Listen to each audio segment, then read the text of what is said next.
Desde finales del siglo XIX, artistas plásticos y narradores han utilizado imágenes cinematográficas para crear obras maravillosas. Las películas nos han inspirado, nos han fascinado y se han adueñado de nuestra imaginación. El cine nos ha ayudado a compartir nuestras experiencias y nuestros sueños. La película fotoquímica fue el único formato usado para capturar, revelar, proyectar y almacenar imágenes en movimiento durante más de 100 años.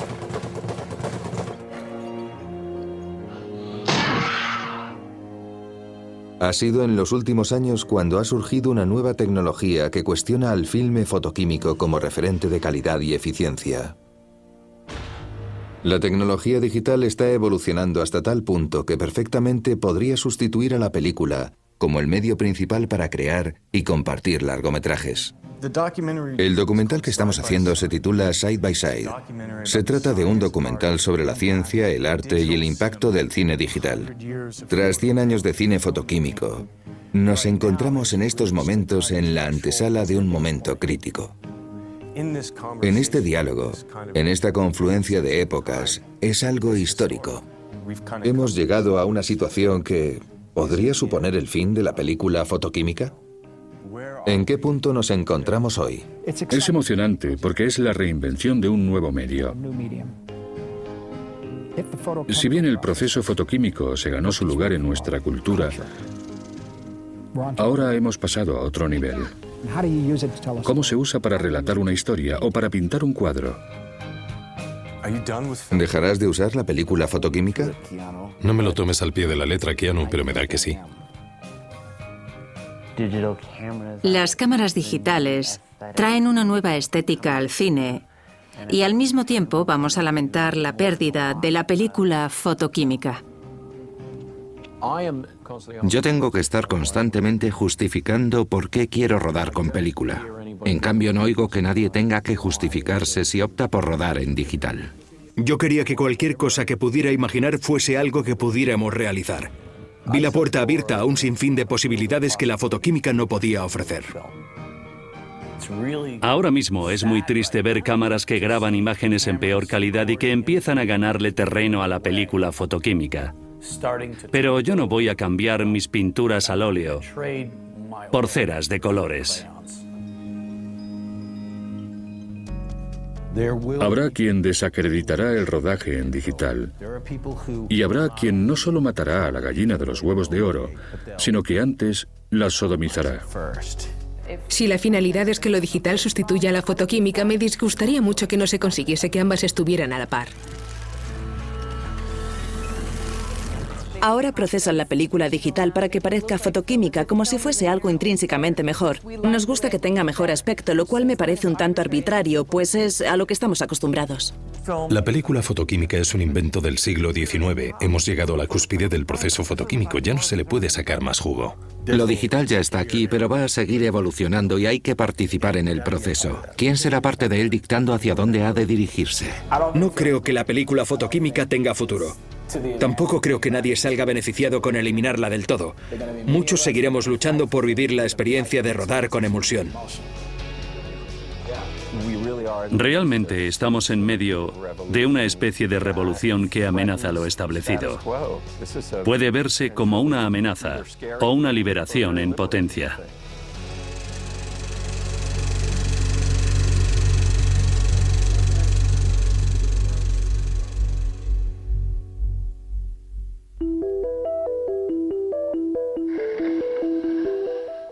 Uno de los primeros pasos en el proceso de producción consiste en capturar las imágenes con la cámara.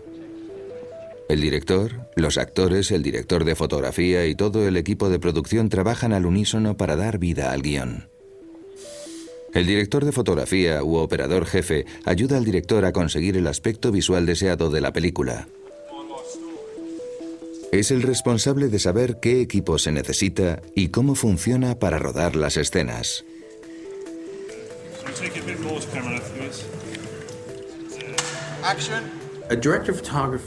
El director de fotografía se fija en los colores, la composición, los ángulos y todo eso para ver cómo se va elaborando la película. La calidad de la luz sobre la piel, sobre el cabello, a través de una ventana o reflejándose en el suelo. Construyen todo ese mundo con la energía que reflejan los objetos. Se trata de encuadres, sensibilidad y de cómo hacer que la gente sienta las emociones. Se consigue transmitir emociones con la luz, haciéndolo adecuado, siendo de alguna manera.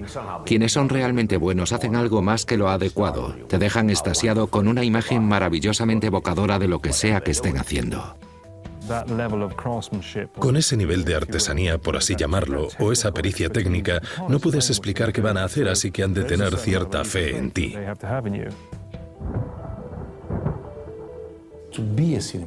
Ser director de fotografía es ser maestro de arte.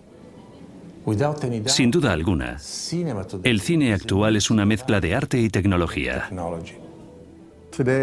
Vivimos en una época en la que además tienes que saber de tecnología. Has de conocer el equipo y es muy importante que el director de fotografía conozca en profundidad toda la cadena de producción de imágenes, desde el rodaje hasta la proyección.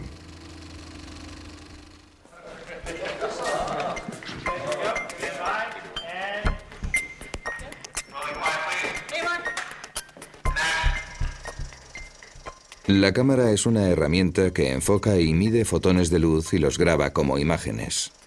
Con una cámara de película fotoquímica, la luz entra por el objetivo y llega al filme que hay detrás del objetivo. El filme está recubierto con una emulsión que contiene granos formados por cristales de haluros de plata. Dichos cristales reaccionan químicamente al contacto con la luz y se transforman en plata metálica en el revelado. Así se forma la imagen fotográfica sobre la película.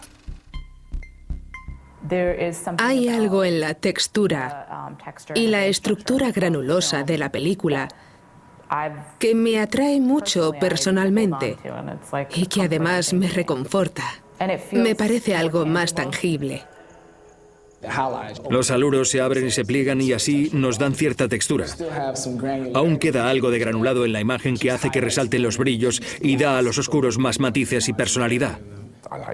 Me gusta la arenilla, el granulado y la textura. Te ofrece una amplia gama de posibilidades.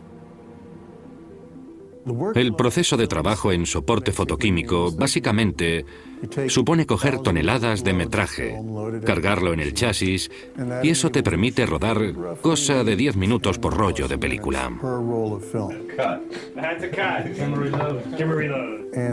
Con ello, tienes un descanso mientras alguien saca el chasis de la cámara y coloca uno nuevo. Después, la película va al laboratorio. Se revela de noche y se positiva.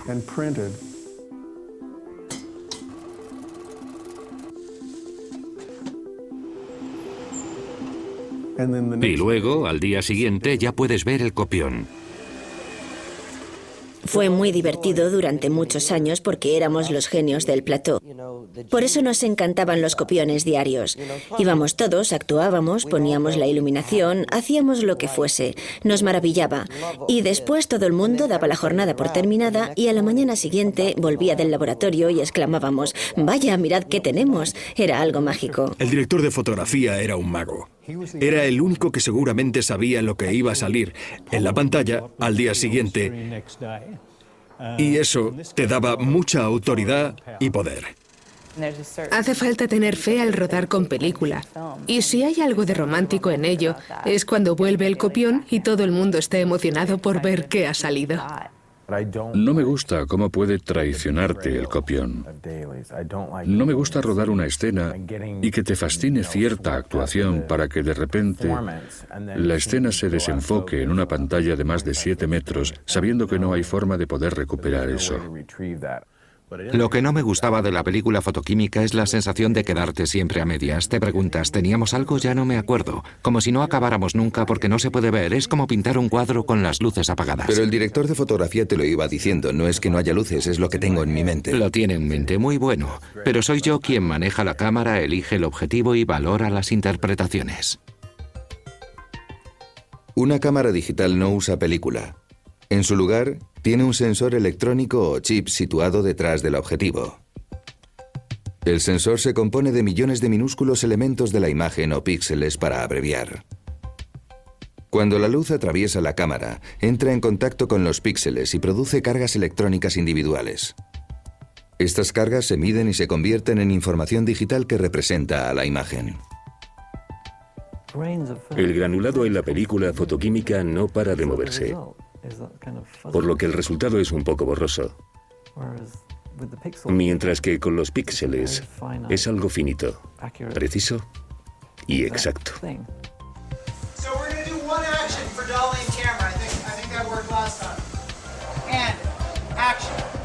Con cámaras digitales y monitores puedes ver exactamente lo que estás grabando en plató mientras ruedas.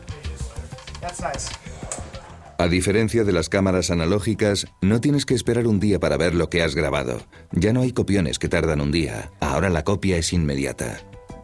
Te colocas en la parte de atrás del plató o en algún lugar de la tienda frente a una pantalla enorme y haces los cambios desde ahí. Y me gusta bastante porque significa que ves la imagen tal y como es. En cambio, con la película fotoquímica a veces te despertabas durante la noche preguntándote ¿habrá quedado bien? Comentabas, yo creo que hace falta más iluminación al fondo y te contestaban tranquilo, quedará genial en el copión. Y saben también como tú que cuando llega el copión sigo pensando que efectivamente hacía falta más iluminación al fondo, mientras que si lo haces en el plató te levantas y dices no, más luz detrás, y van y lo hacen. Bien, eso es justo lo que quería porque así es como se va a ver en un cine. La gente comenta, gracias a Dios que veo lo que estoy haciendo y que no tengo que esperar hasta mañana. Así veo si estoy enfocado y sé cómo me va a quedar. Si cuando miras un monitor en plató de verdad piensas que estás viendo el resultado final, creo que te estás engañando. El público va a ver ese filme en una pantalla que es 1000 veces más grande y ellos solo lo están viendo en una tele grande. Sí, se ve cómo queda. Lo tienes delante. Para mí el problema es que sigo pensando que hay que ver las primeras pruebas de rodaje después. Para poder concentrarse en la interpretación o en la acción, sigo pensando que hay que verlo en un momento especial. El proceso de rodaje con película fotoquímica era algo secreto para el director de fotografía.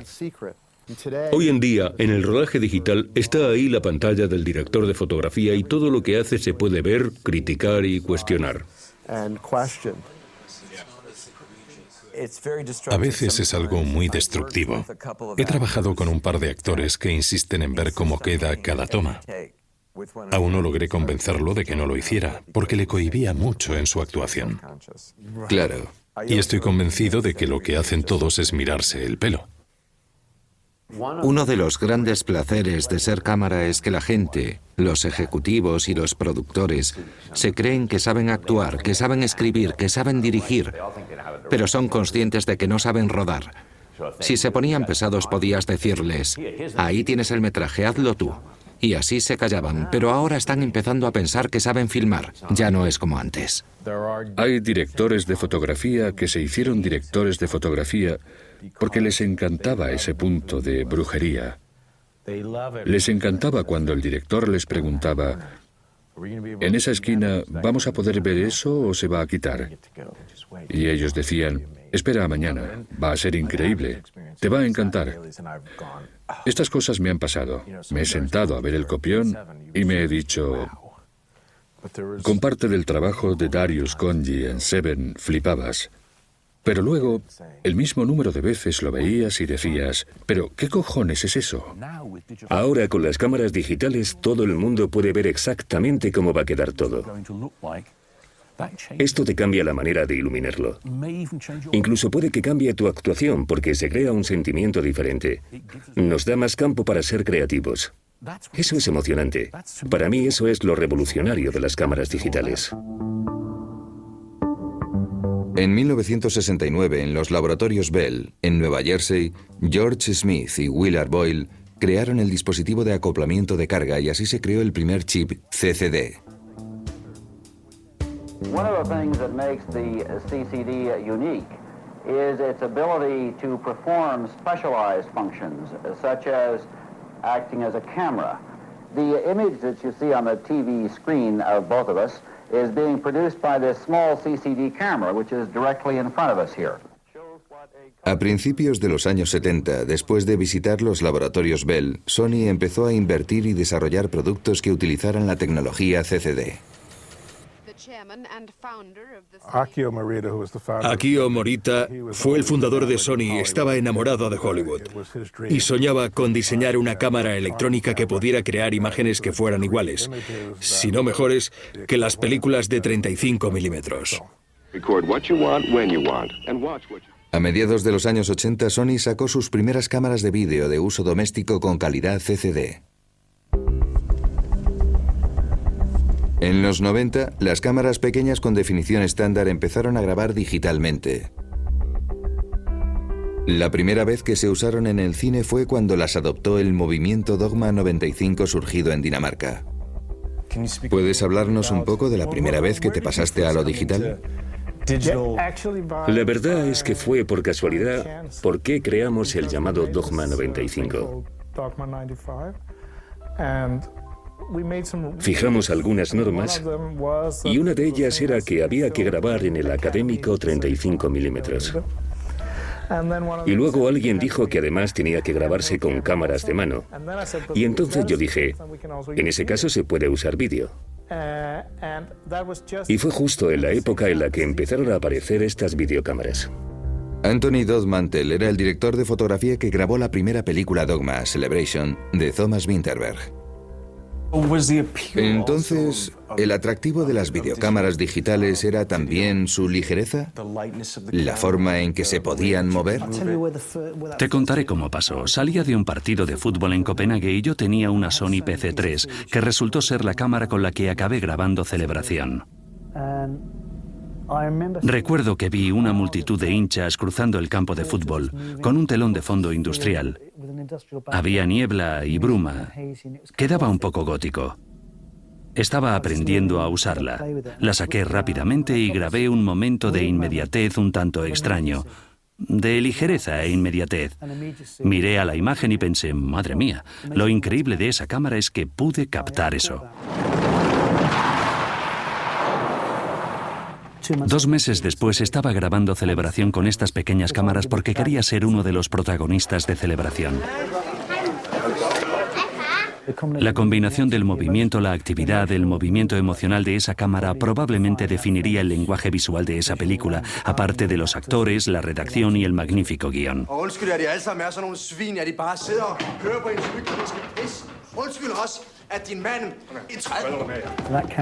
Con esa cámara de pronto capté movimientos posibles pero desconocidos en el cine que yo había visto y que se convirtieron en mi aportación a Celebración.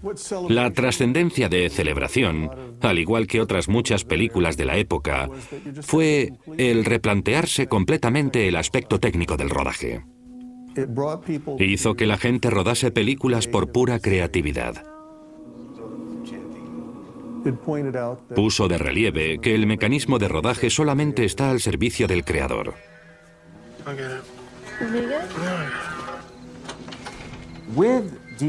Con las videocámaras digitales se planteó, un momento, si reducimos el presupuesto conseguimos más libertad como directores y como productores. Grabar una película con cámara de vídeo se consideraba por aquel entonces una porquería. Era una especie de máxima generalizada, que no se grababan películas serias en formato de vídeo. Simplemente empezamos a plantear, mirad, vamos a hacer películas digitales con el montaje del director y bajo su absoluta supervisión, pero abaratándolas. Nuestra primera película fue Chuck and Buck. Oh, hi.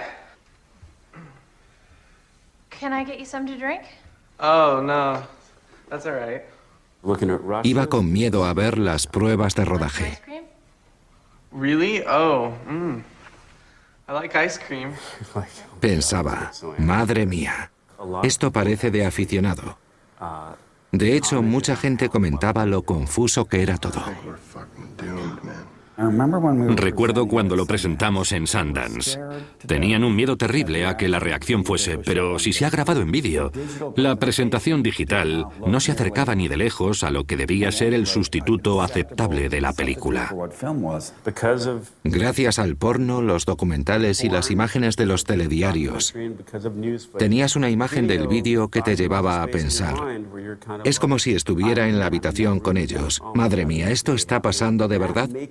Y eso hace mejor a Chuck and Buck. La gente estaba empezando a pensar de manera totalmente distinta respecto a cómo la tecnología y los medios podían ayudarnos a replantearnos el rodaje de una película. Empezamos a ver cómo la gente cuestionaba esta idea, como hizo el grupo conocido como Indigent. Hacían vídeos con definición estándar que se convertían en películas para ser proyectadas en salas de cine. En mi opinión, como cineasta independiente, estamos en el momento más emocionante de toda la historia porque ahora podemos salir a grabar una película con una videocámara digital. Oscar has a new girlfriend. Really? It seems last evening he had quite the late night conversation. La idea era que si rodabas en digital era barato. Y eso contribuyó enormemente a incrementar el número de películas que se hacían.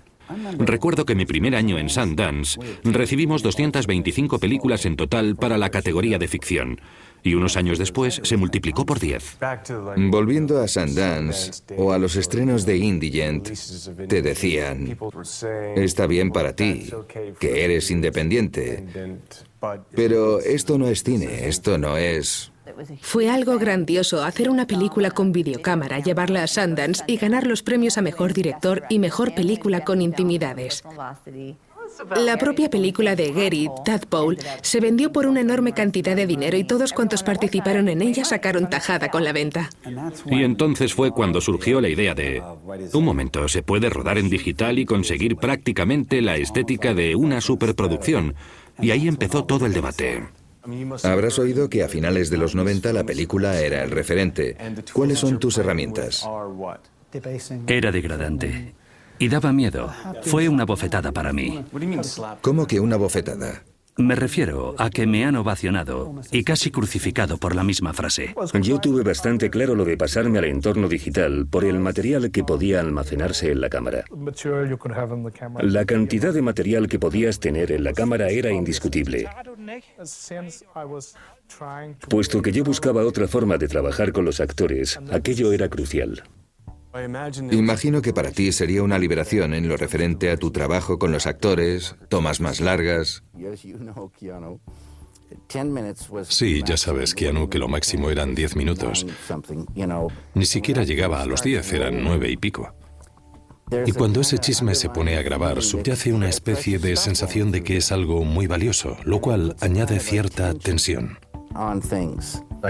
Podía grabar todo lo que quisiera, conseguir las mejores actuaciones. No tenía que preocuparme por grabar en estos pequeños fragmentos de película, que era ridículo, pero era lo que tenía que hacer, así era de caro en comparación.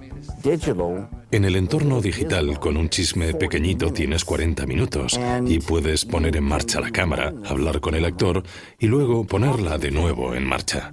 Starting over again. Reveal. And now you go around and look out. Y se meten en el papel y captan algo que nunca hubiesen captado si estuviese en medio una cosa gigantesca. Me encanta poner en marcha la cámara, sobre todo si estamos en algún punto emotivo, lleno de magia. Cuando dices corten, de repente todo el mundo se relaja. Es un momento en el que acaba de pasar algo y todo se para. Y después te dicen, vamos a otra toma. Pero yo les digo, no, enciende la cámara y volvamos al principio. Todo lo rápido que puedas volver a tu posición te facilita retomarlo desde ahí. Siempre tuve la impresión de que nos aguardaban grandes cosas, porque para mí en las películas hay siempre un momento crítico. Porque yo me crié entre bambalinas y así aprendí. En las películas muchas veces me pregunto, ¿podemos continuar? Me cuesta decir que necesito poder grabar una toma de 45 minutos y no tener que andar recargando las cámaras porque el equipo de rodaje y los actores solo pueden concentrarse un rato. Después necesitan descansar 2 o 3 minutos que aprovechas para recargar la cámara. Cuando pones en marcha una cámara de película en el plató, la gente parece que se lo toman más en serio. Cuando escuchan cómo avanza la película y se enteran del dinero que cuesta al grabar con una cámara así, todo el mundo se entrega al 100%. La primera vez que escuché el ruido de la película en una cámara fue impresionante. Y me puso muy nerviosa, porque de repente Cada toma contaba de una manera, como yo no había vivido nunca. ¿Y qué me dices del momento en que dices acción? A mí el ruido de la cámara rodando, tal vez porque lo relaciono con el dinero, pero el rollo de 10 minutos me parece tan limitado. Es como el deporte. Tienes que concentrarte mucho. Es bueno para el actor, pero es solo el ambiente. Quiero decir, si lo quieres, puedes crearlo, ¿no? Pensaba que para los actores iba a ser diferente, pero no lo ha sido. Los actores se adaptan infinitamente a lo que tengan que decir y lo dicen. ¿No te pedían un descanso? ¿No te decían, ¿podemos parar? ¿Ahora estás grabando en digital? Sí, pero en mi primera experiencia parecía como que no podía cortar. Trabajé con Richard Linklater en una película que se llamaba Scanner Darkly, una mirada a la oscuridad, y era... Sí, podía seguir y seguir. Era, ¿podemos parar, por favor? Parar. Stop. Ahora no tenemos que hacerlo. Pero yo quiero. Robert Downey se me acercó y me dijo, no puedo trabajar así. Es que ni piso mi caravana, no puedo organizarme. Me paso de pie 14 horas diarias. Estoy grabando a todas horas. De hecho, dejaba tarros gigantes con orina en el plató por las esquinas. Iba, hacía pis y las dejaba ahí como una forma de protesta. Solo había trabajado en celuloide y estaba encantado de usar el santo grial que es el celuloide. Era increíble. Así que hice mis primeras películas en celuloide. Hice una película de Hollywood muy importante, The Beach, La Playa, con Leonardo DiCaprio y un estupendo equipo de rodaje. Pero eso no iba conmigo. Sentía que me alejaba demasiado de mi esencia en cierto modo. Y entonces vi Celebración. Y no fue tanto la película, ni siquiera su aspecto, lo que me gustó, sino la realización, el movimiento de la cámara.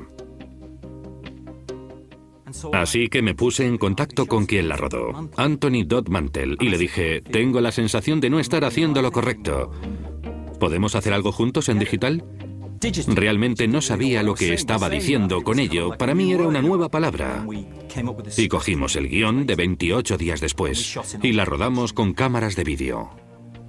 Recuerdo que Anthony me decía, se trabaja muy bien en este formato, pero nunca conseguiré un Oscar.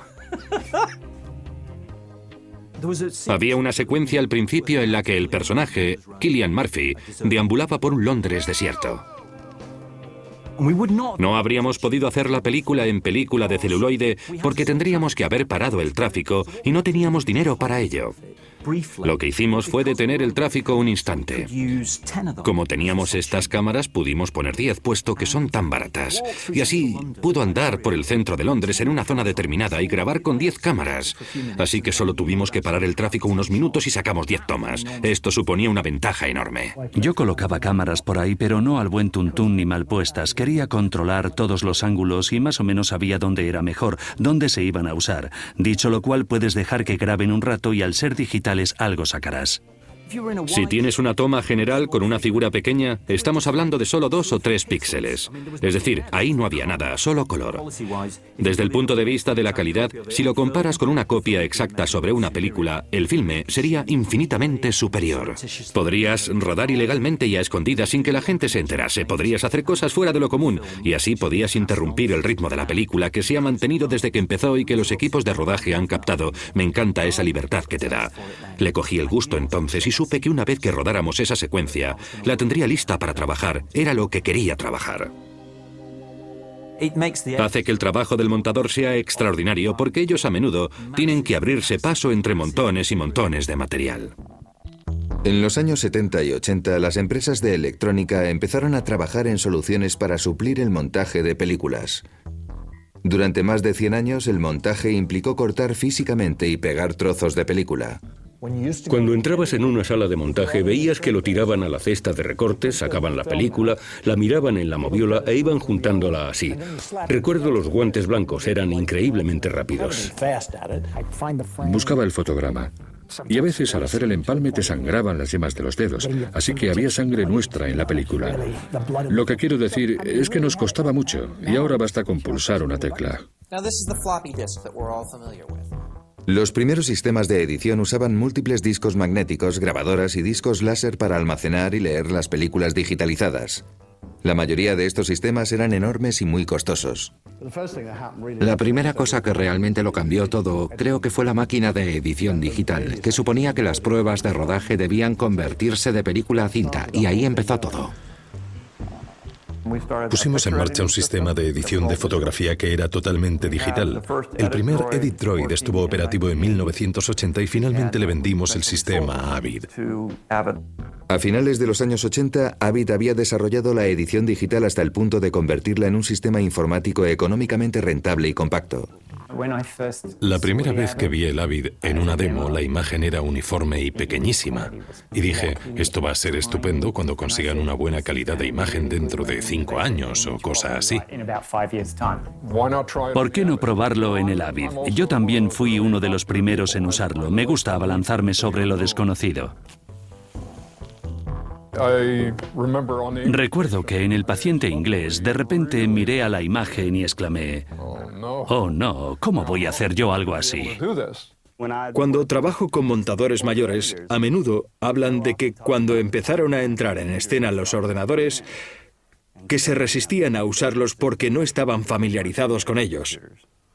Tenían miedo de no saber suficiente, de que si apretaban alguna tecla o si lo apagabas o encendías mal por accidente, todo podía borrarse, mientras que eso nunca podía pasar si tenías físicamente la película en la mano. Pensaban, eso no es editar, editar es... Cuando montas una película en filme, es solo tecnología, porque el arte está en la manipulación de las imágenes para contar una historia. A mí me costó mucho aprender porque nunca había usado un ordenador. Pensaba que un ratón era algo que andaba por el suelo. Así de ignorante era yo. Pero aprendí y le pegué alguna patada a la máquina. Pero una vez que le cogí el tranquillo, me apañaba y me gustaba. Ya no hay película de celuloide en el mundo de la edición. Todo es... Así es. Está en marcha y es silencioso. No se oye, antes se oía. Los rollos en la moviola y era algo muy ruidoso. Se armaba mucho jaleo. En cambio, ahora es todo muy silencioso. Casi hasta puedo quemar incienso y encender velas. Lo digital te da la velocidad y supone un reto en el sentido de plantearte, ¿puedo pensar tan rápido? ¿Necesito tiempo para respirar? A veces a estos montadores jóvenes les interesa mucho hacer un trabajo interesante, pero no siempre tienen tiempo de pararse a reflexionar sobre lo que están haciendo. Creo que si trabajaran con filmes de celuloide tendrían la mente más entrenada para hacerlo más. Es una manera diferente de pensar en realidad. La película de celuloide te enseñaba una disciplina que apenas existe en el ordenador. Porque cuando metías la tijera y luego tenías que pegarlo con celo y pasarlo por la máquina, debías sopesarlo mucho más. ¿Ha mejorado la edición, puesto que existen infinitas opciones? No estoy tan seguro. De hecho, tengo la certeza de que hay muchas películas que han empeorado al haberse manipulado hasta la saciedad. Puede que hayamos perdido algo. La toma de Lawrence de Arabia cuando sopla la cerilla.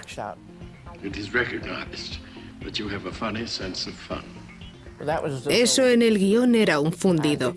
Y si se hubiera trabajado digitalmente como hoy día, solo hubiésemos visto un fundido. En aquella época, de una escena a otra se pasaba cortando por lo sano y cuando lo veíamos en la sala de proyección pensábamos, vaya, es fantástico. Funcionaba, era mágico. Es cuando tienes esa sensación. Lo digital es increíblemente maleable, tanto imágenes como sonido. Y es atractivo, porque es justo lo que hacemos. Somos escultores de imágenes y sonidos. No es que con película no puedas hacerlo, solo que es más difícil hacerlo y que quede bien.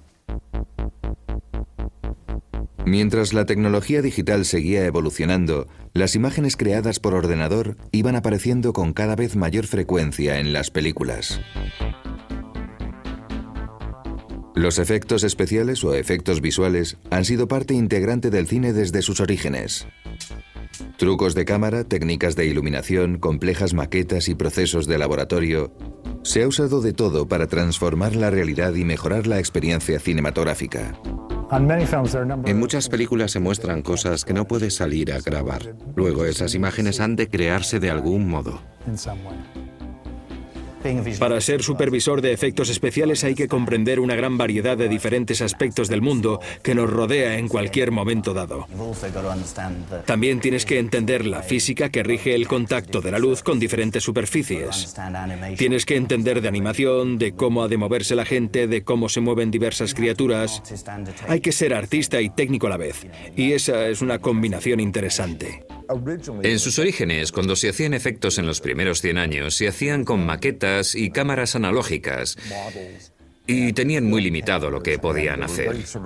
Pero hubo gente que dedicó mucho tiempo y esfuerzo para que pudiera llevarse a cabo la película de la Guerra de las Galaxias.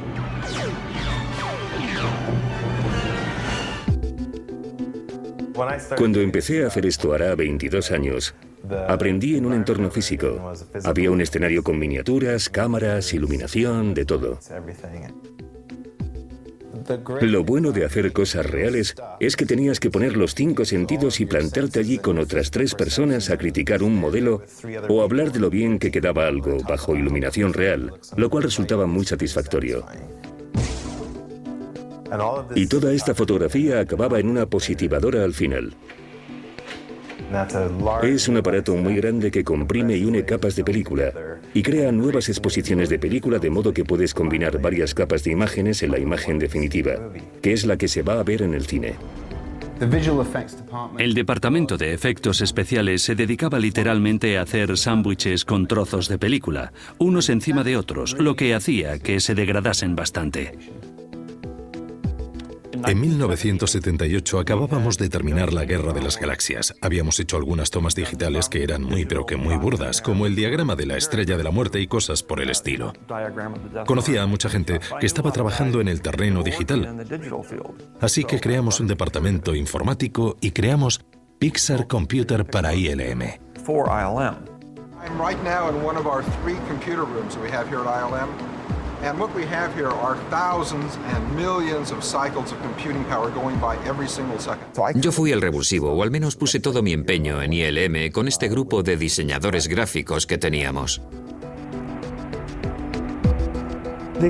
Lo emocionante era que no daba la sensación de que hubiera muchas normas, en realidad parecía el salvaje oeste.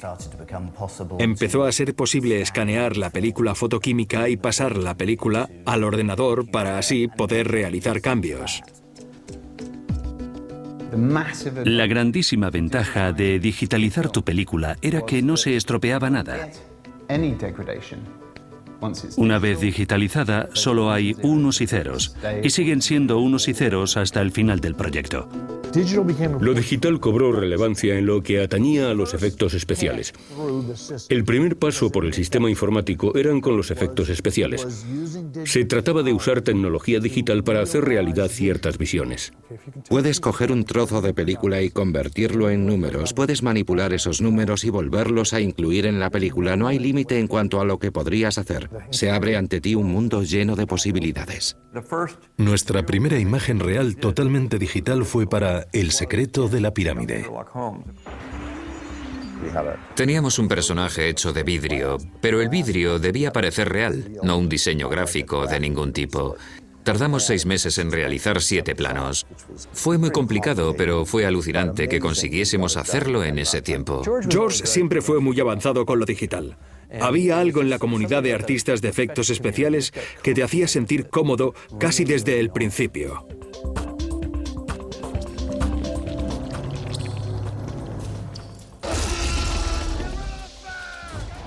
Just trying to be a sheepdog. Huh, enough wolves in the world already.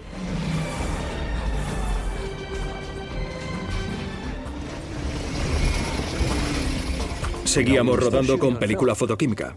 Todavía no rodábamos con cámaras digitales, pero todos los procesos de postproducción ya empezaban a hacerse así. How did you go into the computer? So I would have my hand, and then they would take a picture of it. And then in a computer, they would do an animation of all like a silver and silver hand, and then they would show you on a movie screen. A juzgar por nuestra experiencia en la trilogía, lo verdaderamente interesante era ver cuánta postproducción había y que realmente las imágenes se creaban en postproducción. No podíamos rodar la imagen, sino que se creaba por ordenador. De mediados a finales de los 90, creo que se puede delimitar en esa época. Parece aceptado que gracias a los efectos especiales se introdujo lo digital. Teníamos un problema en ILM. Debíamos pasar de la película fotoquímica a digital para poder hacerlo. Podíamos ahorrarnos un montón de dinero solo con no tener que convertir el filme a digital nunca más. La película fotoquímica es algo muy engorroso de manejar y me dije, voy a coger mi dinero y mi tiempo y lo voy a solucionar. Fuimos a Sony y les dijimos, nos gustaría ayudaros y trabajar con vosotros para fabricar una cámara digital. Estaba empeñado en que Star Wars Episodio 2, El ataque de los clones, se rodase en digital. Y teníamos que resolverlo y preparar el proyecto para hacer una producción completa con cámaras digitales. Uno de los problemas de las primeras grabaciones era la resolución. La resolución depende de muchos factores. Pero en resumidas cuentas, cabe decir que depende del número de píxeles que puede grabar una cámara. Cuantos más píxeles tengas, mayor resolución y más detalles en la imagen. Una cámara de definición estándar o SD normalmente tiene una resolución de alrededor de 720 x 480 píxeles. El punto de inflexión se produjo en el año 2000, cuando salió la cámara F900, la primera cámara de alta definición. Con anterioridad a ella, cualquier cosa que mirases parecía vídeo. Las cámaras de alta definición graban con una resolución de alrededor de unos 1920 píxeles, muy cerca de los 2000 o 2K.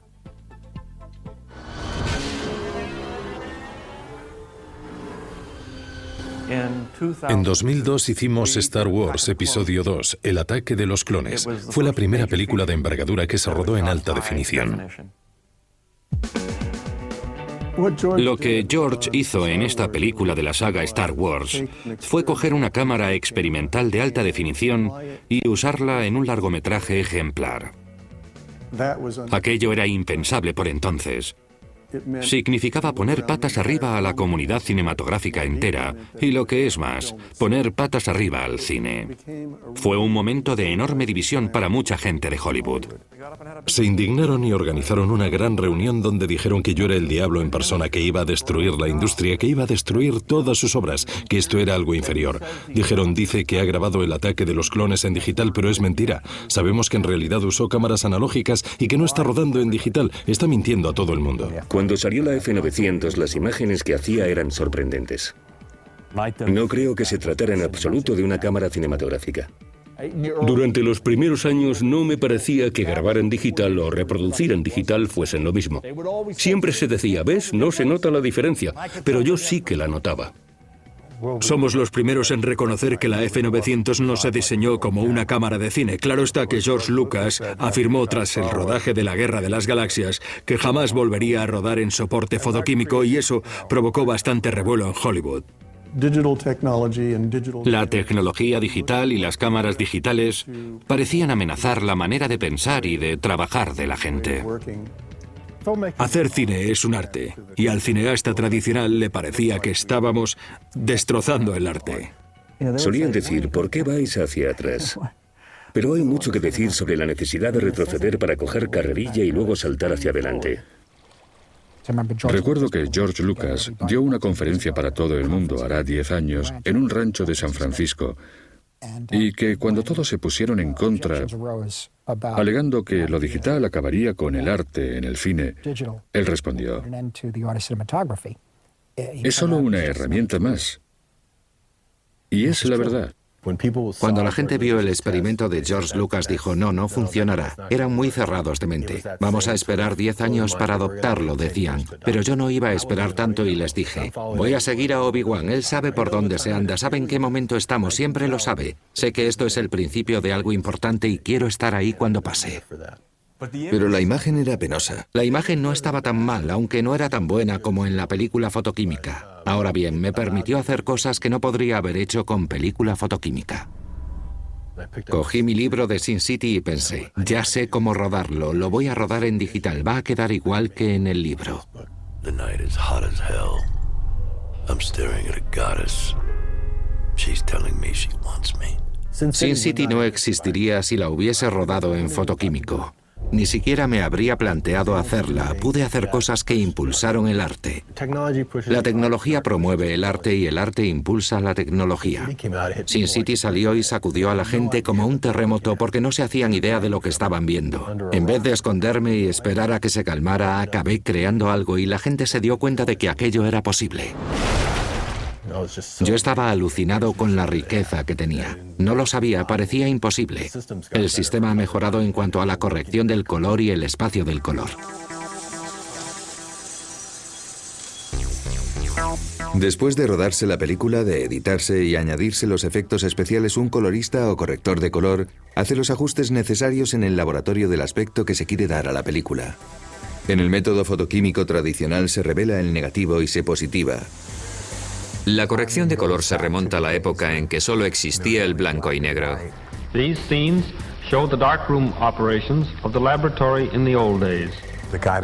El tipo que tenía mi trabajo miraba el negativo y decidía cuánto tiempo tendría que permanecer en la bañera.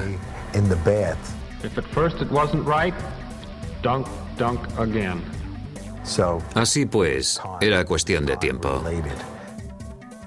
Con la llegada del cine en color, los encargados de corregir el color se involucraron más en el proceso creativo. En el laboratorio, el corrector de color, el director de fotografía y el director decidían el aspecto de las últimas copias positivadas que el público iba a ver en las salas de cine.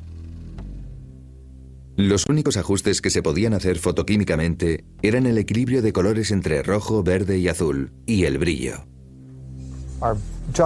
Nuestra labor básicamente consiste en conseguir que la visión del director y del director de fotografía se plasme en un trozo de película. Yo me sentaba con el director y el director de fotografía y me decían, eso queda demasiado rojo o demasiado azul.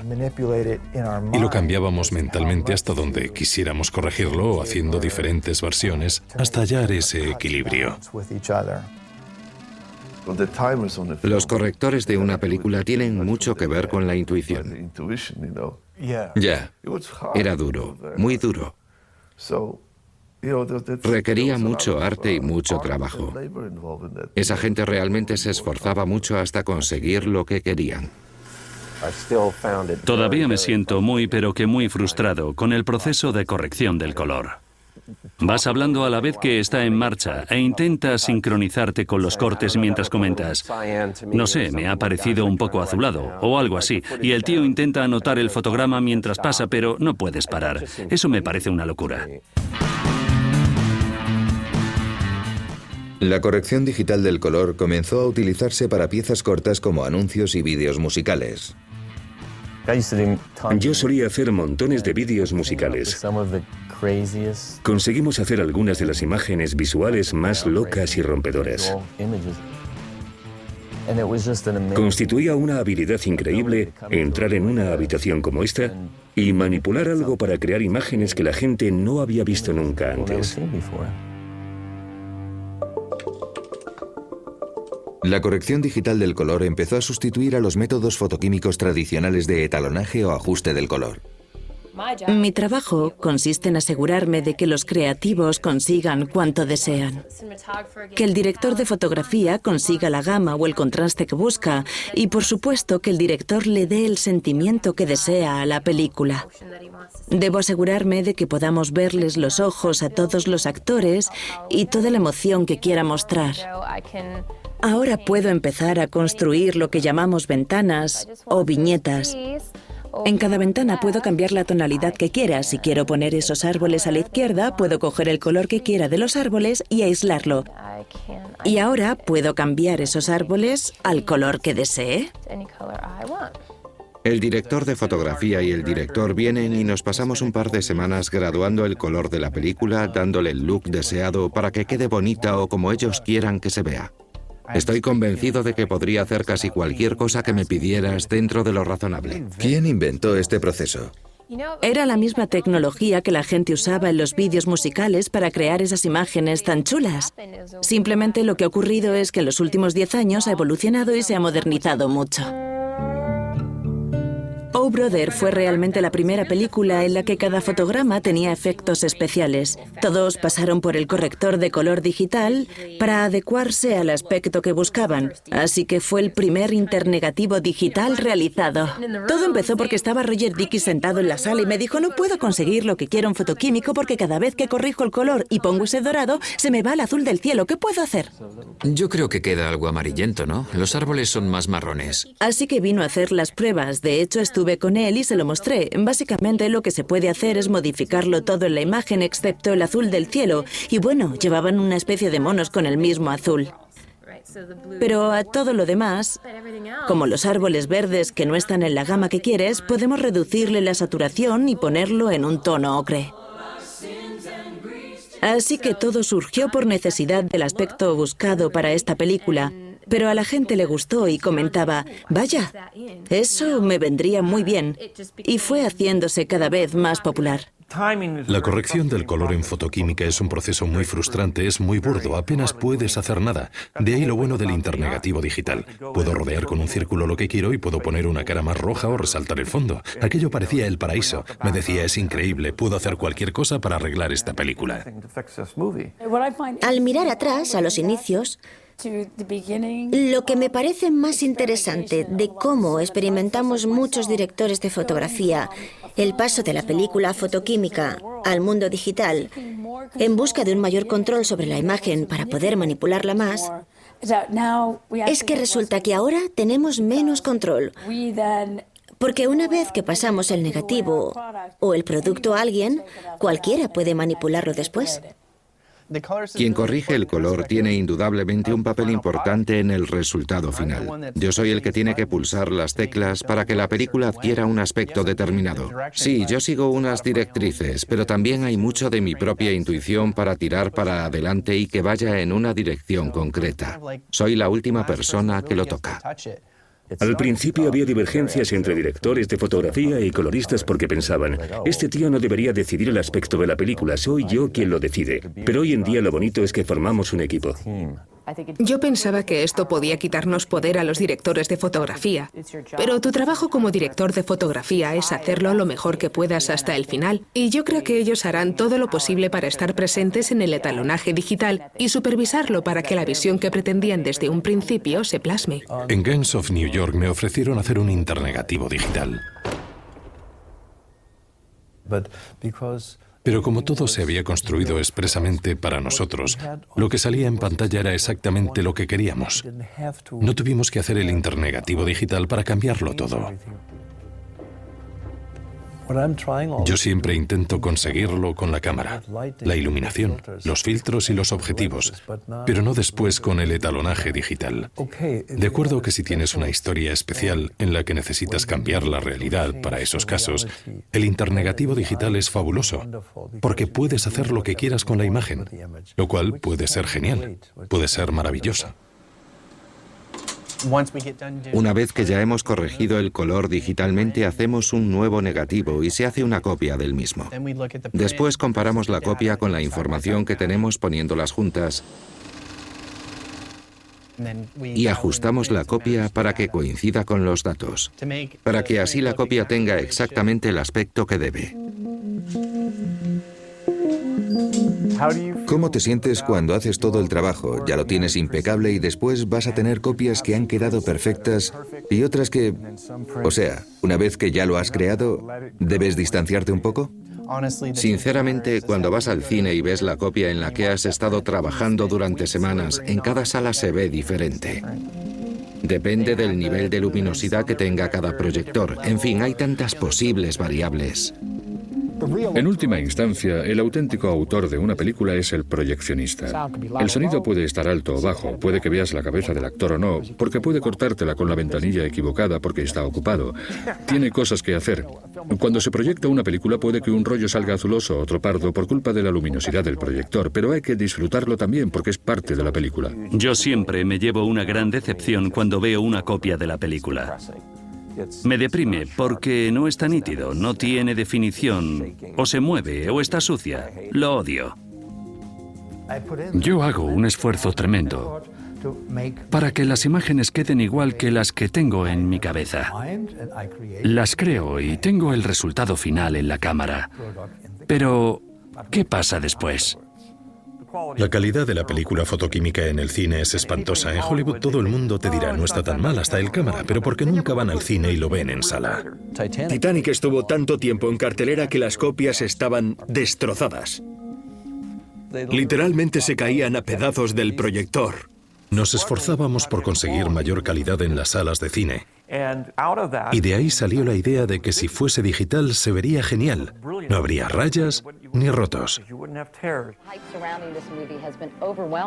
En 1999 pudimos proyectar La amenaza fantasma en digital. Teníamos 2 cines en Nueva York y 2 cines en Los Ángeles. Y esa fue la primera vez que un estreno importante de Hollywood se proyectaba digitalmente. Había 4 proyectores digitales en el país. Tan solo 4 en el 99. Y en el 2002 todavía había solo 150. Toda la postproducción ya se hacía digitalmente. Y el resto de la industria iba por ese camino. El sonido también. La edición también. Sí, la edición. Aunque las cámaras se habían quedado un poco atrás. Nuevas empresas empezaron a desarrollar cámaras de alta definición y otros títulos de Hollywood siguieron el camino abierto por Lucas. En Collateral, Michael Mann usó la cámara Viper de Thomson, una cámara HD que funcionaba mejor que la película fotoquímica al rodar en ambientes oscuros. Michael quería explorar la noche. Y en ese momento la mejor manera de hacerlo era con cámaras digitales, que habían sido modificadas y afinadas para trascender los límites de lo que era posible digitalmente. Collateral fue interesante por esa cuestión, pues tenía que tener exactamente ese aspecto. Cuando miras fuera de noche, no lo ves todo negro. Ves un halo que cubre la ciudad de luces verdes, magentas y violetas. Es como una bruma en el cielo, y ves un sinfín de colores distintos. La única manera de poder captar todo eso en ese momento era digitalmente. Ahora hay mucha fotografía nocturna que usa las diferentes sensibilidades de los chips CCD. Captan un poco más el espectro ultravioleta. Hay cineastas que intentan usar eso para dar una estética diferente a la iluminación nocturna, pero para mí todavía me recuerda al vídeo. La Viper fue la primera cámara que realmente me transmitió que la era digital estaba mejorando. Y ya veía que se acercaba la lucha entre cámaras. En 2005, Panavision, un referente en la industria de las cámaras analógicas, hizo una apuesta importante por lo digital con una cámara de chip único que incorporaba un gran sensor. Empezamos a verlo como un formato real y decidimos que lo mejor que podíamos hacer era diseñar lo que yo llamo una cámara analógica que usa cinta en lugar de filme. Y entonces es cuando empezamos a diseñar Genesis. La Genesis tiene un chip de fotograma completo de 35 milímetros que permite que la profundidad de campo sea muy parecida a la de las cámaras analógicas y en la que podemos usar todos nuestros objetivos de 35 milímetros que literalmente se cuentan por miles. Nos pusimos a trabajar con Sony. Ellos diseñaron la electrónica y nosotros montamos y creamos la primera cámara digital de fotograma completo para realizar largometrajes. Genesis tuvo una publicidad brutal porque era de Panavision y Sony diseñaba el sistema para Panavision. Lo bueno que tenía es que admitía los objetivos de Panavision. Llevaba un sensor de 35 milímetros y la Viper llevaba un sensor 2/3 de pulgada. La gente quería la misma profundidad de campo y el mismo aspecto que conseguía con 35 milímetros. Esto es lo que te aportaba la Genesis. Hacía imágenes bastante buenas. Nos esforzamos mucho en diseñarlo para equipos de rodaje, para que la transición, si es que iba a haberla, fuese más sencilla para quienes rodaban películas. Dean Semler, que ganó un Oscar como director de fotografía en Bailando con Lobos, rodó Apocalipto en México, donde la temperatura rondaba los 40 grados y había una humedad del 200%. No paró ni un segundo de descanso. Para él era como una cámara analógica. Son 15 kilos de cámara. La puta cámara es así de grande. Y lo de arriba del todo parece el chasis de la película. La grabadora se unía a la cámara, de la misma forma que iban los chasis en la parte superior o trasera. Sí, quiero ver lo que acabo de rodar. ¿Puedo dar para atrás y verlo? Y me contestó, no, eso nunca se toca, es como si fuese el negativo original. A ver si me he enterado. ¿Os habéis gastado no sé cuántos millones de dólares en desarrollar una cámara con Sony y no puedo poner otra vez el HD para verlo porque eso es el negativo? En 2006 y 2007 ya teníamos el espacio de color y la resolución, pero no teníamos la latitud de exposición o rango dinámico. Tenías que tener cuidado en el plató. La latitud de exposición es importantísima. Para mí es lo más importante de todo y lo que me hace ir más despacio al rodar en digital. Si tienes un rango amplio entre oscuros y claros, una cosa así, bien. Pero en digital no tenemos un rango tan amplio como en fotoquímico entre claros y oscuros. De modo que lo que quede por encima de aquí se corta y lo que vaya por debajo también se corta. No creo que tenga la latitud de exposición que me permita hacer lo que quiero. No se puede sobreexponer 5 pasos y que te quede todavía algo en la imagen. Lo puedes subexponer con 4 pasos y así te queda una traza o algo así en la imagen. Creo que es divertido jugar en ese campo. En 2005, Jim Jannard, el dueño y fundador de Oakley, la empresa valorada en millones de dólares de gafas de sol deportivas, se decidió a crear una cámara de cine digital asequible. El cine digital no podía compararse con el fotoquímico. No era tan bueno. Para mí todo es mejorable y acabará mejorándose a la larga. La cuestión es cuándo y quién lo hará. Hubo un movimiento tecnológico que abogaba por suprimir finalmente la película fotoquímica. Lo que pasaba en alguno de los fabricantes más importantes es que estaban creando herramientas a nivel del vídeo, sobre todo herramientas de alta definición, e intentaban introducirlo en el mundo del cine a toda costa. Y lo que vimos es que ni siquiera se acercaban a ser un poco decentes. Quisimos fijarnos un objetivo lo suficientemente elevado para que tuviese importancia. De ahí surgió Red. Queríamos ayudar a jubilar la película fotoquímica y sentirnos bien con su sustituta.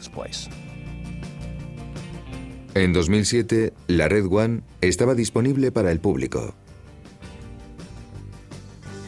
Esta nueva generación de cámaras digitales podía rodar en mayor resolución que el HD. Se pasaba de unos 2000 a 4000 píxeles. Cuando vi la Red, de verdad pensé que podía coger el teléfono y decir, lo siento, he conocido a alguien. Porque efectivamente pensé, es el futuro.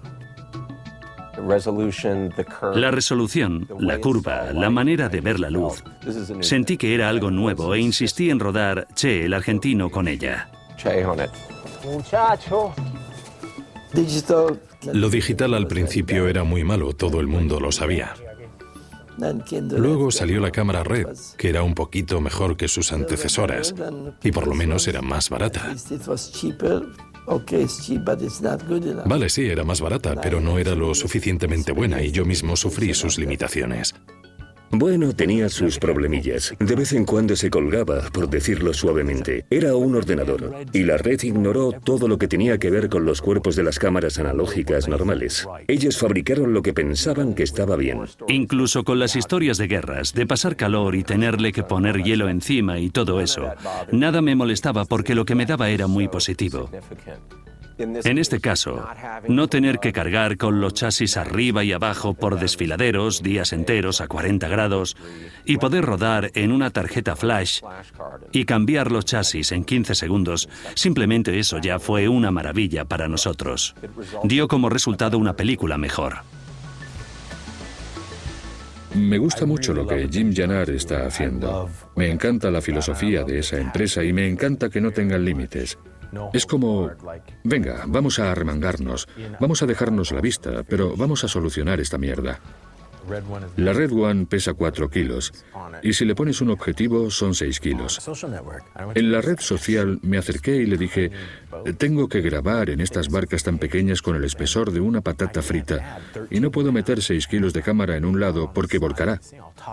Me contestó, vale, ¿qué quieres que haga? Y le dije, tienes que poner una anclándola o haciendo lo que sea. Piensa algo. Me tienes que hacer la versión IndyCar de la Red One. Esto fue un viernes, pues el domingo me llamó y me dijo que había hecho los cuerpos con fibra de carbono. Le pregunté si podía hacer eso y me dijo que lo tenía sobre su mesa. Fui, la cogí y pesaba 2 kilos, 2 kilos 200 gramos. Eso nunca se había dado con las cámaras de cine. Era como una línea directa entre quienes ruedan y quienes fabrican las cámaras. Yo estaba desesperado por hacer algo que fuera un soplo de aire fresco. Y por supuesto, cuando vas a la India y sobre todo en Bombay hay mucha vida. Se te acercan gritando todo el tiempo y de cualquier manera. Danny vino con una idea llena de fuerza, energía y juventud. Eso es todo lo que se necesita en un guión y a correr. Eso es todo. Así que nos fuimos a la India. Simplemente es el lugar más maravilloso para trabajar, para hacer una película diferente. Queríamos una cámara que de alguna manera pudiese intentar captar un poco todo eso. Mi tarea principal era encontrar la cámara, estaba claro. Debía encontrarla con toda mi experiencia anárquica y convencional. Sencillamente tenía que encontrar esa herramienta. Las cámaras como la Silicon Imagine SI2K han llegado a lugares y han hecho tomas que hubiesen sido muy difíciles con cine analógico o con las versiones iniciales de cámaras HD. Es un sensor con un ordenador detrás. Así que o haces que tu ordenador parezca una cámara analógica o dices, a la mierda, cojo este cable Ethernet y lo conecto a mi portátil. Y eso es la cámara, ¿sí? En ese momento no había cámaras lo suficientemente pequeñas y Anthony quería poder correr por la calle y seguir a los niños mientras corrían e ir a su paso. Así que cogieron unos MacBook Pros y los metieron en una mochila para hacer las tomas y grabarlas así. Las cámaras analógicas, incluso cuando están sin el trípode, el Steadicam o la grúa, aún así están conectadas al cuerpo del operador de cámara. O bien está en una persecución por la calle o se la pone aquí, o dobla la esquina y corre hacia atrás o alguna movida de esas. Con la SI2K podías hacer esto. Ya no tenía por qué estar conectada al cuerpo del operador. Podía hacer cosas diferentes con ella durante una escena, concretamente improvisando en la misma escena.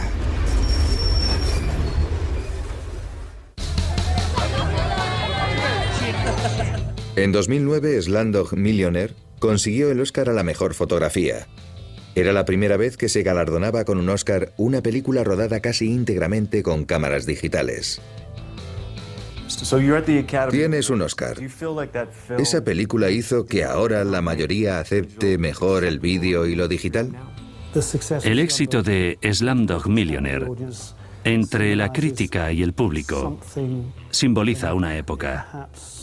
Quizás ha servido para poner un ladrillo más y que la gente empiece a aceptar los formatos digitales. Fue el primer reconocimiento a gran escala de lo digital y me alegré mucho por Anthony, pero creo que él pensaba que era un reconocimiento que nunca iba a llegar, por haber decidido especializarse tanto en el mundo digital. Habrá un día en el que mires atrás y digas, ahí está, ahí fue donde todo cambió.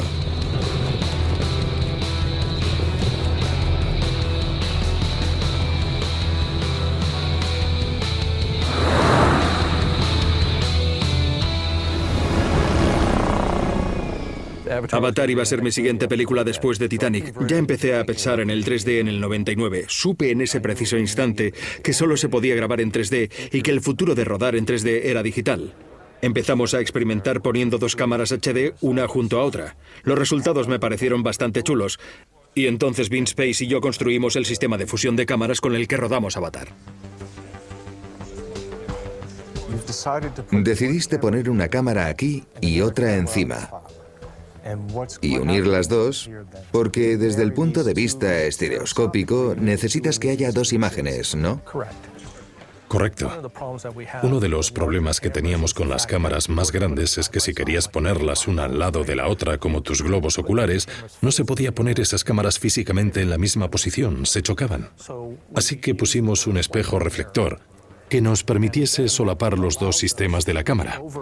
Como te imaginarás, desde un punto de vista físico, esto nos permite que no haya limitaciones respecto a lo juntos que estén los ojos. Eso es muy importante en 3D. Para crear el 3D, 2 cámaras trabajan a la par, igual que nuestros ojos. Captan imágenes desde diferentes ángulos, dando sensación de profundidad y distancia en 3 dimensiones. Siempre bromeo con mis compañeros diciendo que echo de menos cuando el mundo era plano, porque no solo se duplican los sistemas de cámara, todo se duplica en la cadena. Los objetivos, los controles de los objetivos. Mucha gente dice, entonces es doblemente duro. Pero no es así. Es más que eso, porque estas dos cámaras tienen que funcionar como hermanas siamesas. Tienen que imitarse la una a la otra a la perfección. Creo que cuando las películas están bien hechas y funciona de verdad, es cuando se nota que estoy ahí. Yo hago este viaje, estoy inmerso en la trama. La parte divertida para mí es poner estas herramientas en manos de gente realmente creativa que te pueda llevar a lugares que nunca habías imaginado. Avatar se estrenó y estoy muy orgulloso de esas imágenes. Eran preciosas. La siguieron Alicia en el País de las Maravillas y Cómo entrenar a tu dragón. 3 películas en el mercado, una detrás de otra, y todas fueron un enorme éxito. Las 3 estuvieron entre las más taquilleras del año. De repente, bueno, ya sabes, se abrieron las puertas, la gente vio el potencial que todo esto tenía como mercado. El consumo de estas películas ha aumentado nuestra audiencia y las ganas de verlas, pero también el conocimiento sobre ellas. Por lo tanto, cada vez es más difícil impresionar a la gente. Pienso que es una de las razones por las que el 3D tiene éxito. Sencillamente es una nueva forma de ver cine. El actor es como un trozo de escultura o algo parecido. Se mueve y aparece. Es una combinación de teatro, cine, música y de todo. Odio el 3D. Me pongo las gafas y me dan ganas de vomitar. Se ve muy oscuro. Todo el fenómeno 3D es una puñetera estrategia de marketing, ¿verdad? Puedo decir tranquilamente que como espectador no me interesa en lo más mínimo, no tengo el menor interés. Pienso que es una moda pasajera y acabará quemándose. Creo que los estudios hacen bien en no hacer todo en 3D. Con Avatar había una razón de ser para hacerla en 3D, porque te transporta en una experiencia. No es algo que se ha añadido por el dinero, o como broma, o gancho. Está ahí porque se creó así. Avatar tiene 2 formas completamente diferentes de rodar que se combinan. Solo usamos objetivos en 1/3 de la película. Son todo decorados y cosas habituales, iluminación normal, acción en vivo, y usamos objetivos virtuales en los otros 2/3. Nunca rodamos en una selva de verdad. Tuvimos que crear la selva. Todo con modelado por ordenador. Cada hoja de hierba, cada bicho que volaba, ni un solo fotograma de la película se rodó en la selva. Se tenía la idea de que solo con diseñar un modelo matemático perfecto para crear una realidad, si añadías capacidad de procesamiento y lo completabas con suficiente software, ya la tenías. Y adivina qué descubrimos, que no funcionaba, que se necesitaba el ojo de un artista y gente con formación fotográfica que se fijase en cómo la luz interactúa con las cosas para poder saber cómo escribir el código y hacer que pareciese real. La manipulación que los medios digitales te permiten realizar es atractiva, pero al final te deja un poco vacío. La analogía que suelo usar es la de esas galletas con virutas de chocolate que salieron y al sacarlas del horno eran suaves y decías, son increíbles, es una galleta suave. Pero después de un par de meses decías, oh no, esto es pura basura química asquerosa, que te da una impresión falsa y te da el pego la primera vez. Mi mayor preocupación es que últimamente con las imágenes creadas por ordenador, ya no sé si las generaciones más jóvenes se creen algo de lo que ven en la pantalla. No es real. Presentas una irrealidad absoluta y haces que parezca real, mientras que antes se capturaba la realidad. Creo que has estado en varios platós de rodaje. ¿Cuándo había algo real? Había una pared ahí, nada detrás. Tenías a 30 personas alrededor de pie, había un tipo con un micrófono de caña y otro tipo subido a una escalera viéndose en la hucha, había una lluvia falsa cayendo, una toma exterior de noche en una calle de Nueva York era una toma interior de día en Burbank. ¿Qué había de real en eso? Ya nos hemos liberado de la vieja tecnología para captar esas imágenes. Cámaras analógicas, objetivos... Exposición. Exposición te da más control, más capacidad de elección, más maneras de acceder a lo que imaginas en tu cabeza. Los ordenadores no van a hacer otra cosa que mejorar y mejorar. Podremos crear cualquier cosa que queramos con total realismo. Y al final, si tienes el tiempo necesario, tendrás el mundo a tus pies.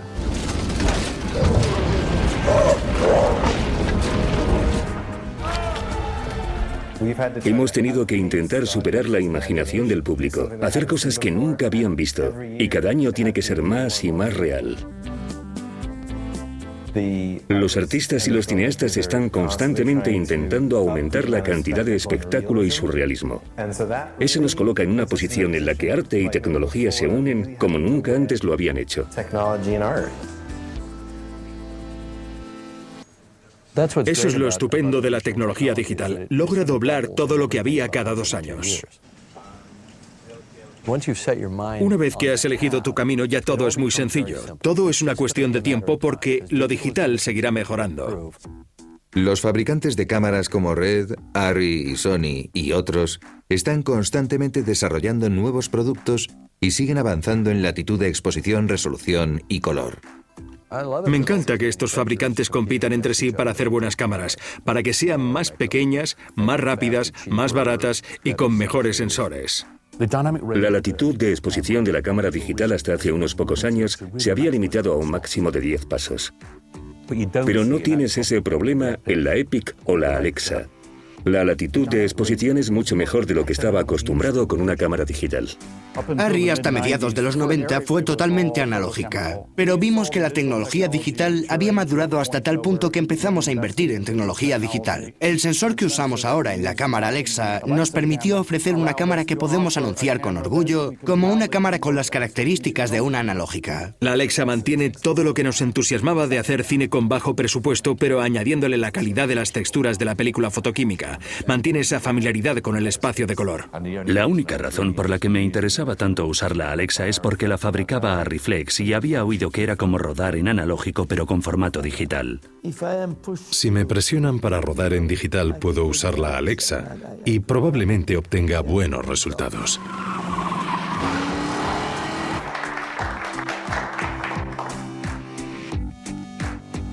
Esta es la nueva Red, a la que se suele redefinir como una Epic. Tiene, aunque no os lo creáis, un 60% más de resolución que la Red One. Cuando Jim Jannard me enseñó la Epic, la miré y le dije, un momento, ¿qué puedes hacer con ella? ¿En qué sentido te da libertad para contar historias? Esta cámara crea colores preciosos, ricos, muy naturales o maravillosos desde el punto de vista del estilo. Hemos cogido y proyectado digitalmente imágenes de 4000 píxeles en una pantalla gigante y es alucinante. El sistema de entrega de películas de cine va a cambiar. Y eso me emociona casi más, en cierto modo. Más que el tema de las cámaras de ahora, porque es un sistema muy antiguo. Eso de poner la lata de la película en el camión, llevarlo a una ciudad, descargar, todo eso va a cambiar. El método tradicional de tener que enviar enormes latas de películas a todas partes resulta carísimo. El negocio se dio cuenta de que se podía ahorrar muchísimo, tanto con la entrega digital como con la proyección digital. Todos queremos copias de proyección impecables, todos queremos la primera copia del internegativo, pero no podemos tenerlo. Hay que copiarlo y la ventaja de la copia digital es que no hay realmente una copia. Una vez escaneado no vuelve a copiarse, se clona, luego es exactamente igual. Cada vez me impresiona más la proyección digital y eso que no soy muy aficionado a la tecnología. Pero la proyección digital ha avanzado mucho. En los últimos 2 años hemos instalado 10.000 proyectores digitales en los cines. El cambio está produciéndose a nivel global. Estaremos al 50% o más y el resto del cambio tendrá lugar muy rápido.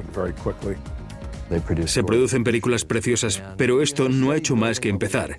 Por eso se va a llegar a 100.000 pantallas digitales en 2015. El modelo de negocio basado en el positivado de películas está en peligro de extinción. Y espero que esto no acabe destruyendo en última instancia a la película fotoquímica. De niño iba al cine y cuando te sentabas tenías delante un enorme telón rojo. Luego el telón se abría y significaba que la película iba a empezar. Y sentías, madre mía, qué maravilla.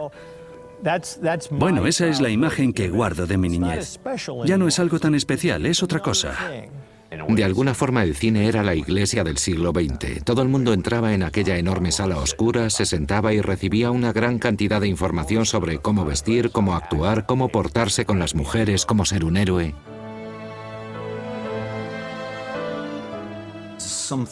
Hay algo extraordinario en ver la cara de un actor que mida 12 metros de alto. Esa altura de 12 metros es algo fantástico, se sale de lo cotidiano. Creo que el cine debería ser gigantesco, de un tamaño enorme. Debería medir 25 metros de ancho y envolver al público con la pantalla. Eso es el cine. Exacto. Junto con el sonido que te rodea y demás. No entiendo por qué la gente quiere ver películas en el ordenador. Observo que la gente siempre va viendo pelis en su iPhone en el metro. Y me digo, no puede ser. Pero ¿quién soy yo para decir si es malo? Puede que no lo sea. Por la noche, si es tarde y mi mujer está durmiendo y yo no puedo dormir, abro el Netflix en mi iPhone, me planto unos buenos auriculares y me lo pego a la cara como si fuese algo interesantísimo. Ahora puedes relacionarte con las cosas de una manera muy íntima. Era algo que hacía falta. Si quiero llorar sin que me vea nadie, me pongo Magnolias de Acero y lloro. Si mi mujer se despierta, lo paro y lo escondo debajo de la almohada. Tiene su lado interesante y es algo que creo que antes no teníamos la posibilidad de experimentar. Si quedas con alguien, ya nadie dice, vamos al cine. No creo que se haga, me da que te dicen, vamos a ver algo Netflix en mi cama. Supongo que será la manera de que un chico de 24 años consiga sentarte en su cama. Yo creo que las cosas van así ahora. Puedo poner cualquier película de Jean-Luc Godard, escoger cualquier película del pasado y Netflix me la manda, solo tengo que sentarme a verla. Pero no puedes distinguir todos los detalles ni la vivirás como debería ser. La pantalla grande de mi televisor es más que suficiente. Puedes ir al cine para enrollarte con una tía y demás, pero creo que ya no tengo edad para eso. ¿Seguro? Créeme. Hay infinitas maneras de ver una película. También el tema de compartir. Se está tendiendo hacia eso frente a ir al cine. También está expandiéndose lo virtual. El espacio común, por supuesto, que se va a expandir virtualmente. Seguiremos viendo películas juntos en ese tipo de entornos virtuales. Eso será inevitable. Pero ¿cómo intercambias feromonas virtualmente? ¿Cómo sangras, sudas y... ¿Puedes sentirte cómodo? ¿Haces tú todo eso en el cine con la chaqueta puesta? No, pero reímos y lloramos juntos. Pero en algunos aspectos, la experiencia virtual es más gratificante, porque hay un diálogo. Alguien con 20 años no se preocupa por la desaparición de los cines como espacio de reunión. Lo que les interesa es cómo contarían ellos esa historia y decírselo a los amigos en Facebook o donde sea. Tienes que aceptarlo y si no puedes, pues adiós, muy buenas, porque eso querrá decir que se te acabó el tiempo y es hora de que te releve alguien.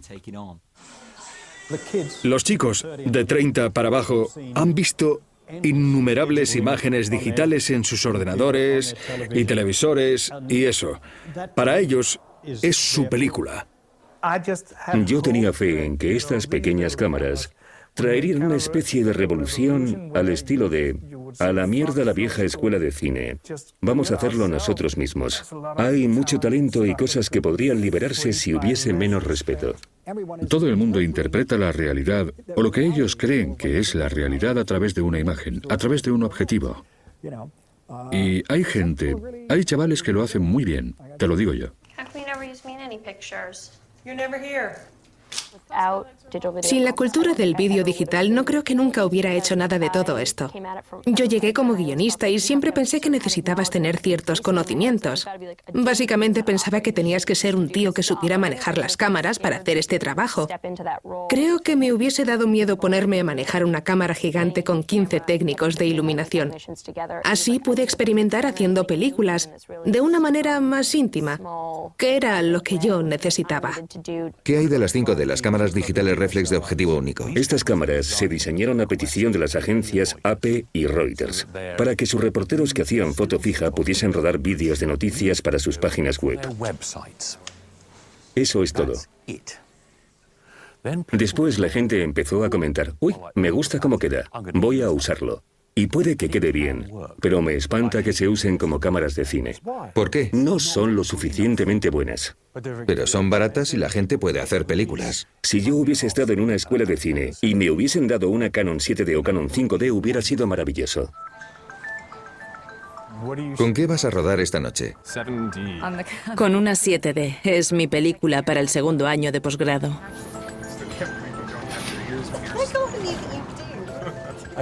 Supongo que es la más asequible. Puedes grabar mucho, pero no es súper cara. Quería rodar con la 7D o la 5D. Lo primero por cuestión de presupuesto y porque nos dejan una semana para rodar la película. Y además, habríamos perdido mucho tiempo cambiando la película, comprobando la ventanilla, y hay que tener más cuidado. Probablemente no habría podido rodar ni la mitad de las escenas que quería. Se ha convertido en una manera muy barata de contar historias sobre nosotros mismos. Saca estas formas de arte de un ambiente enrarecido y permite a más gente hacer arte. Aquí todo hijo de vecino tiene lápiz y papel. Pero ¿cuántas historias buenas se han escrito en ese papel? Pues lo mismo va a pasar con el cine. Los cineastas teníamos la carga de que la gente decía: la gente haría películas buenísimas si se les diese la oportunidad. Así que fue estupendo cuando ese día llegó. Muy bien, vamos, hazlo. Hoy en día cualquiera puede hacer una película, cualquiera puede coger una 5D y hacer películas y más películas. ¿Eso es bueno? Pues yo creo que no, la verdad. Hay menos cosas buenas y más malas, porque cualquiera puede hacer lo que le dé la gana. Hay una democratización y eso es fantástico. Pero creo que mis hijos sufrirán las consecuencias. No tendrá la calidad con que yo me crié, porque no hay alguien detrás como guardián del buen gusto. ¡Wow! Vaya. ¿Es el fin de la película fotoquímica? ¿Qué piensas? Creo que el celuloide seguirá siendo una opción.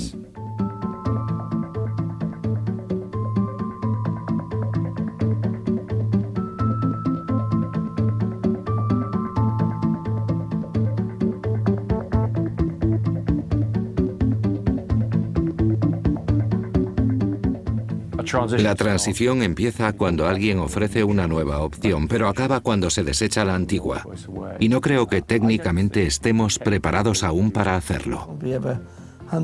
Llevamos 100 años de experiencia rodando fundamentalmente en soporte fotoquímico. Y aún se usa. Da igual que George Lucas diga que el filme ha muerto. Lo dijo hace 20 años y no está muerto. A la gente todavía le gusta rodar sobre soporte fotoquímico porque ofrece imágenes maravillosas. ¿A quién le importa? Dentro de 20 años nadie va a decir, parece película, dirán, mira lo que puedo hacer con mi cámara digital. Seré uno de los últimos que ruede en analógico y Chris Nolan será uno de los últimos directores que ruede en analógico, pero estoy convencido de que antes de 10 años los dos usaremos tecnología digital. Espero que durante 5 o 10 años siga existiendo el cine en soporte fotoquímico. Tengo planes de rodar en analógico. ¿Es el fin del cine analógico? Sí, supongo que sí. Creo que en 5 años usar película para rodar será la excepción. Estoy seguro. La producción analógica llegó a su punto álgido en 2007. La industria estaba trabajando al 110% para producir cámaras analógicas. ¿Y entonces qué pasó? Que el mundo cambió. Las nuevas adquisiciones son todas digitales. Las cámaras analógicas podrían durar décadas y seguir disponibles y en funcionamiento. Sin embargo, todos los grandes fabricantes han dejado de crear nuevas cámaras analógicas. Ya no las fabrican. Habrá que decirle adiós al celuloide. Me temo que desaparecerá. Se guardará para ocasiones especiales, creo, pero va a cambiar. Una vez que ya no tengamos esa opción. Sí. Una vez que la gente joven no vaya a tener esa experiencia, ¿se convertirá la imagen digital en algo especial? Creo que estamos viviendo una transformación total. Creo que el temor de la gente es que va a haber tanto ruido que ya nadie va a poder decir que es bueno o malo. Nadie podrá hacer cosas buenas y si las hay, se perderán. Eso es un peligro para la continuidad de nuestra cultura. ¿A dónde vamos a llegar cuando tengas que volver al pozo a por agua? ¿De dónde vas a sacar el alimento cultural, artístico e intelectual? ¿De dónde lo vas a sacar? Un paso importante en el proceso de la película es el archivo, almacenar la película completa y los materiales que se han utilizado para hacerla. Nadie se toma en serio el archivo. Dicen, lo guardo en el disco duro. Ponen el disco duro en una balda y al cabo de un año lo cargas y oyes. Porque se atasca. Si no lo pones en marcha continuamente, se atasca. Y si lo pones en marcha todo el tiempo, se queman y hacen... Desde principios de 1950, con la llegada de la televisión comercial, han existido 80 formatos de vídeo hasta la fecha. 80 formatos de vídeo. Pues bien, la mayoría de ellos no se pueden ver porque ya no existen aparatos para reproducirlos. Cuando hacemos una película, hacemos 2 copias digitales de las tomas del día.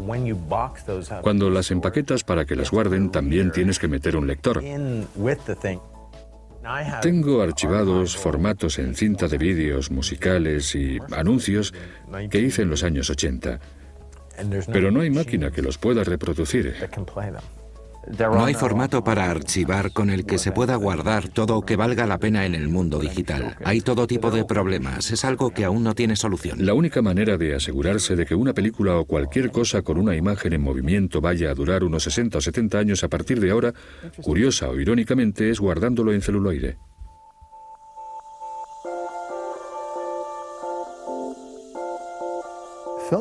La película es algo único porque es un medio de grabar y de archivar. Si quieres volver a verlo, si lo has guardado en las condiciones adecuadas, 100 años después solo tienes que hacer que lo atraviese la luz y podrás verlo. Nunca será un formato obsoleto. Hubo una conferencia en 1909 en la que acordaron normalizar la película. Pues bien, no ha cambiado en 102 años. Si tengo una película guardada en cajas con nitrato, puedo sacarla y ponerla hoy mismo en un proyector, aunque se haya hecho en 1895. Si la finalidad de archivarlo es la reproducción fiel del producto original, los que usamos película fotoquímica, yo por ejemplo, tenemos más posibilidades de que algo que hice se vea dentro de 50 años que de lo que he tenido en toda la historia. La gente dice, no sabemos lo que va a pasar dentro de 50 años. Nadie va a poder leer información o se va a estropear o tendrás que pasarlo a otro formato o morirá. Sí, algunas de esas cosas son verdad, pero todo eso sigue siendo un panorama mejor que con la película. Absolutamente todo en este mundo está guardado digitalmente. ¿Ya? Sí, hay problemas, pero se solucionarán. Te lo aseguro. Hay demasiada información digital ahí fuera como para no lograr un modo infalible de archivarlo para siempre. La archivística siempre va mejorando. Igual que cambia la manera de perder cosas, la manera que inventamos para encontrarlas también cambia. ¿No te preocupa que todo pueda desaparecer? Si las cosas son importantes para el ser humano, ya nos encargamos de mantenerlas. Siempre ha sido así. Sí, vamos a perder cosas, pero eso es parte de la vida. Podríamos llegar a un punto en el que la copia de una película sea algo tan raro que sea como un objeto de arte y llegar a decir, este es un positivo de película y es el único en el mundo. Dentro de 100 o 200 años no quedará ni rastro de nosotros, ni rastro de nada de lo que hacemos ahora. Entonces, ¿cómo estamos? Estamos jodidos.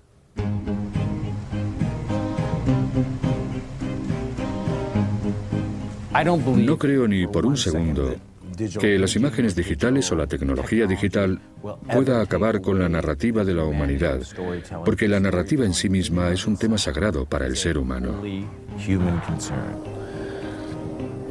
El arte es algo primordial. La ciencia también es primordial. Pienso que son dos cosas formidablemente armónicas y que siempre tiran la una de la otra. Estamos en la cúspide del revelado fotoquímico. Esto es todo lo lejos que vamos a llegar y cuando pasas al entorno digital vuelves a estar abajo del todo. Así que deberías pasar a él y contribuir a construirlo, porque cuanta más gente lo use, mejor será. A menos que participes en esta revolución, te quedarás anclado en el pasado. No podemos excluirnos y decir que nos da igual y que allá vosotros. No, así que hay que participar en ello. Todo el mundo tendrá acceso tanto a los medios de producción como a poder ver al instante cualquier cosa que se haya producido. Según vaya cambiando lo digital, la naturaleza de la narrativa también continuará cambiando, de manera que no sé si podré entender. Pero eso pasa con todo, y esto se convertirá en una gran revolución. A la gente le encantan las buenas historias. Les gusta entrar en otro mundo y vivir una gran experiencia. El cómo lleguen ahí no es lo importante. Una vez que creas que paramos, será que hemos llegado a la era digital y ya está. No. Piensa en el impulso del entretenimiento, por dónde van a llevarnos las necesidades que surjan. ¿Sientes que tecnológicamente, tal y como estás ahora, eres libre? No estoy seguro de haber deseado nunca alcanzar el límite de la tecnología. Me gusta pensar que siempre hay algo que podemos mejorar. La gente que vino antes de nosotros dio al mundo nuevos modos de soñar. Creo que es nuestro trabajo continuar eso e intentar dar a la gente nuevos modos de soñar. Al final todo se reduce a una cosa. Si haces algo con el corazón, algo de lo que estás convencido y así lo sientes, no importa qué medios estés usando.